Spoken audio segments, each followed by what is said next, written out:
भारताचे एक प्रसिद्ध अभियंते, कल्पक, संशोधक, शिक्षण तज्ज्ञ आणि पर्यावरण कार्यकर्ते. लडाखमधील भौगोलिक आणि शैक्षणिक परिस्थिती बदलण्यासाठी त्यांनी केलेलं कार्य जागतिक स्तरावर ओळखले जाणारे आहे.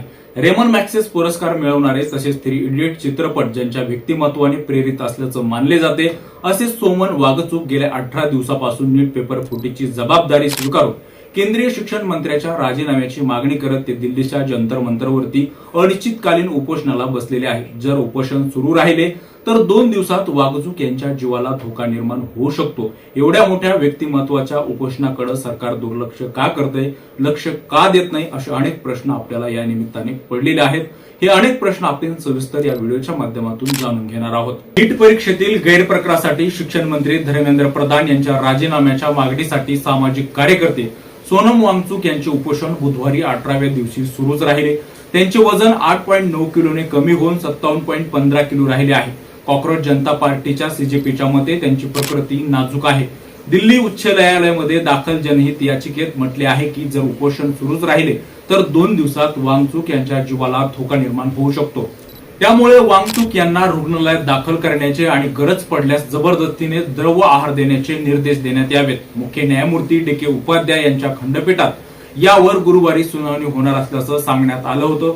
न्यायालयाने केंद्र व दिल्ली सरकारला नोटीस बजावली आहे. याचिकेत म्हटले आहे की सरकार या मुद्द्यावर चिंतित नाही, पण कोणालाही स्वतःच्या इच्छेने भुकेने मरू दिले जाऊ शकत नाही. वांगचुक यांना काही झाले तर हे लज्जास्पद असेल. माझी प्रकृती खूप चांगली तर नाही, पण तितकीच वाईट नाही. मला उपोषण सोडण्यास सांगण्याऐवजी कृपया 20 जुलै रोजी संसदेच्या शांततापूर्ण मोर्चामध्ये माझ्यासोबत सामील व्हा. सोनम वांगचुक सोशल मीडियावरती पोस्ट आहे. सोनम वांगचुक यांच्या उपोषणाला अनेक नेत्यांनी पाठिंबा दिलाय. अनेकांनी सोशल मीडियावरती मत व्यक्त केलंय. यापैकी राजू शेट्टी काय म्हणाले जाणून घेऊयात. भारताचे एक सुप्रसिद्ध अभियंते, कल्पक, संशोधक, शिक्षण तज्ज्ञ आणि पर्यावरण कार्यकर्ते. लडाखमधील भौगोलिक आणि शैक्षणिक परिस्थिती बदलण्यासाठी त्यांनी केलेलं कार्य जागतिक स्तरावर ओळखले जाणारे रेमन मॅक्सेस पुरस्कार मिळवणारे सोनम वांगचुक गेल्या 16 दिवसापासून नीट पेपर फुटीची जबाबदारी स्वीकारून केंद्रीय शिक्षण मंत्र्याच्या राजीनाम्याची मागणी करत ते अनिश्चितकालीन उपोषणाला बसले आहेत. गेल्या 18 दिवसापासून सुरू असलेल्या या उपोषणामुळे त्यांची प्रकृती अधिकच खालावली आहे.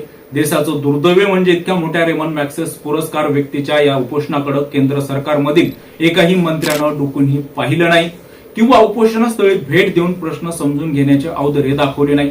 विराट कोहलीची करंगळी फ्रॅक्चर झाल्यानंतर संवेदनशील पंतप्रधान नरेंद्र मोदी त्यांच्या प्रकृतीची चौकशी करतात. मात्र सोनम वांगचुक यांच्या उपोषणास 18 दिवस झाले तरीही त्यांचे संवेदनशील मन त्यांना एखाद्या मंत्र्यांना पाठवून त्यांची चौकशी करावी असे सांगत नाही.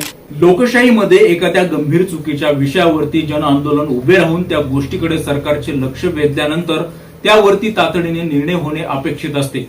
त्या पद्धतीने सोनम वांगचुक यांनी नीटच्या प्रश्नावरती सुरू केलेले उपोषण देशातील तरुणांच्या उज्ज्वल भवितव्याचा प्रश्न घेऊन सातत्यानं नीट पेपर फुटीमुळे देशातील विद्यार्थी आत्महत्या करत आहेत. याकरिता केंद्रीय मंत्र्याची नैतिकता जबाबदारी स्वीकारून राजीनामा देण्याची मागणी करत उपोषण बसलेले आहेत. 2011 साली अण्णा हजारे उपोषणाला बसल्यानंतर घसाबसेपर्यंत नरेंद्र मोदी तत्कालीन सरकारच्या विरोधात ओरडत होते. आज त्या सर्व भ्रष्टाचारी लोकांना सोबत घेतल्यानं पंतप्रधान नरेंद्र मोदी यांचा घसा बसला आहे.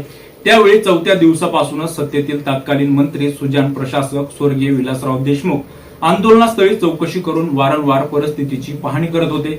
सध्याच्या परिस्थितीत ज्या पद्धतीने रेमन मॅक्सेस प्राप्त व्यक्तीकडे दुर्लक्ष केले जात आहे हे पाहिल्यानंतर देशातील राज्यकर्त्यांना सत्तेचा उन्माद आला आहे हे यावरून दिसून येत आहे.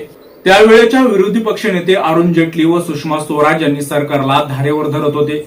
त्यांचेच वारसदार आता सत्तेत आहेत आणि ते सोनम वांगचुक यांना देशद्रोही ठरत आहेत. खरे तर विद्यार्थ्यांना आत्महत्या करायला लावणारे देशद्रोही आहेत. सोनम वांगचुक यांना देशातील सर्वसामान्य जनतेच्या वतीने विनंती आहे की आपण देशातील समाज घडवण्यासाठी आपले आयुष्य व्यतीत केलेले आहे. आपण केलेले कार्य अतुलनीय आहे. देशाच्या जडणघडणीत आपल्याला अजून खूप काम करायचे आहे. यामुळे या भामट्या लोकांच्या हट्टीवादी भूमिकेसाठी तुम्ही तुमच्या प्राणपणाला लावू नका.